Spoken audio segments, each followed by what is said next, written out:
Hello, friends, and welcome back to Stories About Entitled People. Well done, OP.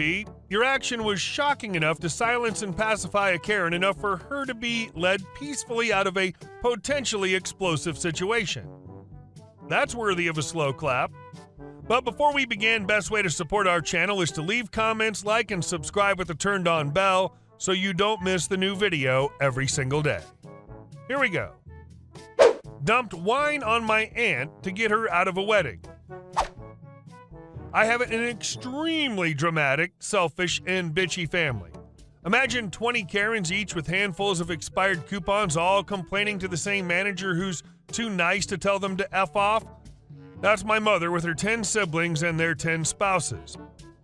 Oh, and did I mention they're all strict Catholics? I generally have nothing to do with a lot of them, but for my cousin, who's an absolute gem, I would happily wage war against the Karens single-handedly. One of my aunts, who starts 90% of the bullcrap, showed up to the wedding nice and early wearing off-white. I was the maid of honor and asked my cousin if I needed to give her the boot, but she said it was off-white enough to let it slide.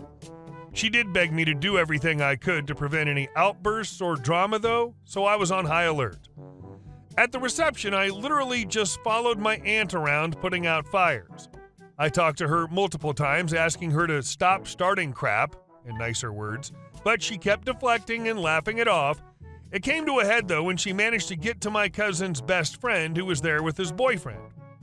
She told him she feels sorry that he must hate himself so much to sin so blatantly. She said that she hopes by being friends with my cousin, maybe he'll be saved before it's too late, because of course there's nothing but fire waiting for him otherwise. Before he could respond, he has a short fuse when it comes to this kind of bullcrap, and I can't really blame him, I just straight up dumped my glass of red wine down my aunt's dress. I didn't even pretend to trip. Then I said, "Oh gosh, I'm sorry, let's get you cleaned up," and took her into the back and cussed her out. My cousin already talked to her about her friend being gay, so she knew what she said was wrong and unacceptable. She did finally leave the wedding after all this. I thought I was justified, but way more of my friends than I expected are saying the wine and ruining her dress was too much, and I should have just escorted her out. Edit. I did pay for her dress the next day before she even asked for it. I promise I can be crappy, but not that crappy. And our second story. Entitled Karen demanding disabled parking spot. So this story takes place somewhere in the late 90s, early 2000s. Backstory. My mom was in an accident when she was 14 and lost her right arm. She has about 1/4 of that arm left, and she calls it her stub. And to be honest, the loss hasn't done much to derail her. She drives. She has a joystick-esque thing which sticks out of the wheel, and she turns it like she's steering a ship. She calls it her knob, loudly and in public. She worked for a long time until she started having issues with the arm she does have, and she's generally been the person in the family to host and prepare all events and do all the labor. Honestly, she's my hero. But you're here for the story, so here goes. Mom and I go to the supermarket at busy hours on a weekend because we couldn't make our usual after-school weekday trip when things were less crazy. We go around the whole parking lot twice, as do a row of cars behind us, and we finally managed to nab a disabled spot right by the entrance because someone was leaving as we approached. Now, my mother rarely uses the disabled parking, even though she's permitted, because she always says people who can't walk, etc. need it more, but again, she's permitted and there weren't any other spaces. After we park and get out, we hear a car honk a few times, followed by, "Excuse me," as a woman runs up from behind, catching us just before the entrance to the store. This woman literally left her car running in the middle of a busy parking lot, causing a massive pileup. So Karen, that's her name now, catches our attention with her shouting, and when we turn around, we're greeted with her "Can I speak to the manager?" haircut, 90s edition, and about half a dozen kids ranging from goth tween to toddler in her arms. Karen then goes on to explain how the spot my mom just parked in is for disabled people in an accusatory tone. My mom was wearing her prosthetic arm underneath her long-sleeved denim coat, overly big so the fingertips of her prosthetic were barely visible. So it was an honest mistake, even though it was a little odd the way she'd abandoned her car and ran up to us with her entire litter. Still, my mom smiles and proclaims, "Don't worry, I'm allowed to park there," and we turn back around. That answer wasn't good enough for Karen. Suddenly, Karen and her kids are in front of us, and she's given the toddler to another of her children just so she can fold her arms and pout. As you can see, she gestures towards her kids. I have a lot going on, and I need that spot more than you do. You only have one child. Now, I must have been only 6 or 7, but even I knew the difference between disabled parking and those spaces reserved for parents with small children. I said something along the lines of, you need a disabled badge to park there. It doesn't matter how many kids you have, in 6 to 7-year-old lingo, and this woman took major offense. She goes off on a major rant about how being a mother of all her children was hard, and how she was having an awful day, week, month, and how it's not fair that my mom, who looked perfectly fine, had tricked the government into getting a badge that lets her park in a spot that Karen should obviously have instead. As she rambles about this, she looks around, garnering the attention of other shoppers, and is doing that "don't you agree with me" thing that people do to validate themselves, but never gave anyone a chance to respond because she was already on to the next person. My mom grabs my hand and tries to lead me around Karen, ignoring her entirely, but Karen keeps stepping in front of my mom, demanding her spot.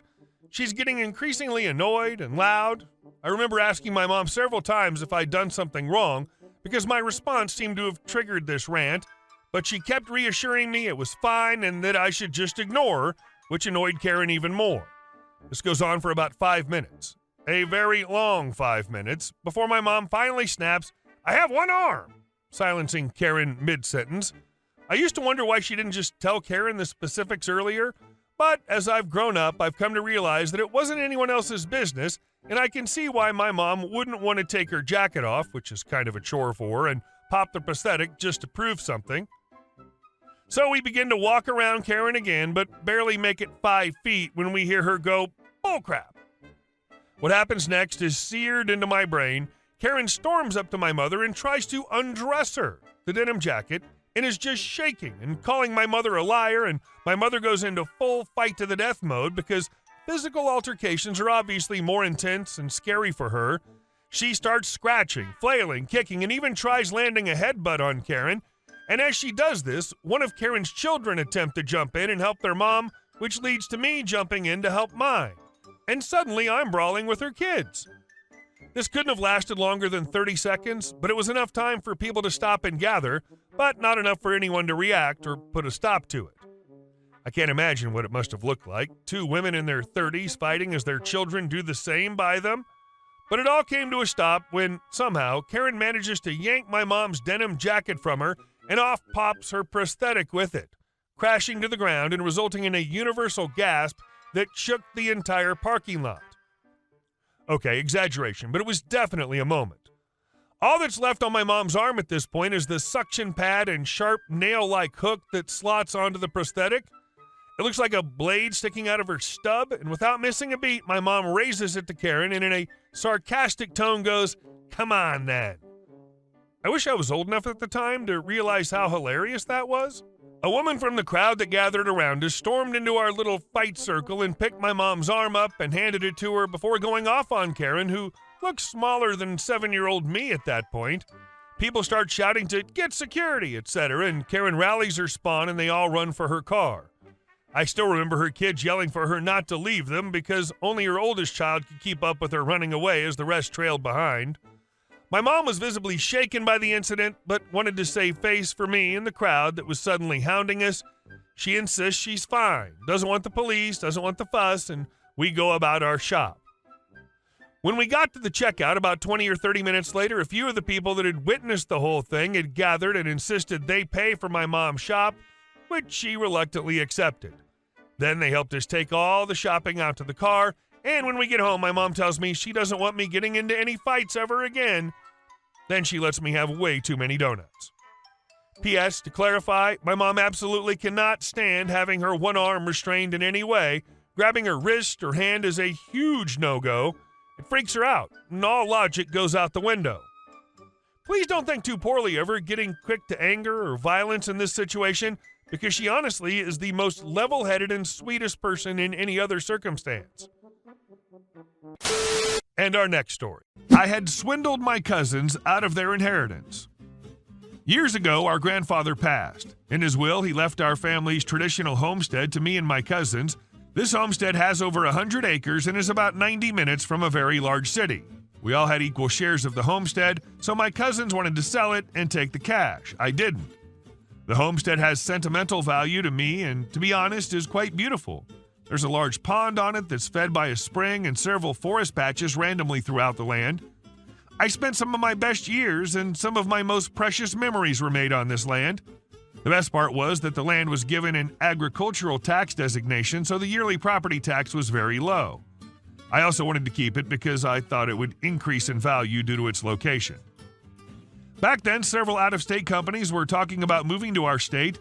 In addition, the cities in the area were trying to turn the surrounding areas into Silicon Valley too, so they were courting tech businesses with tax breaks.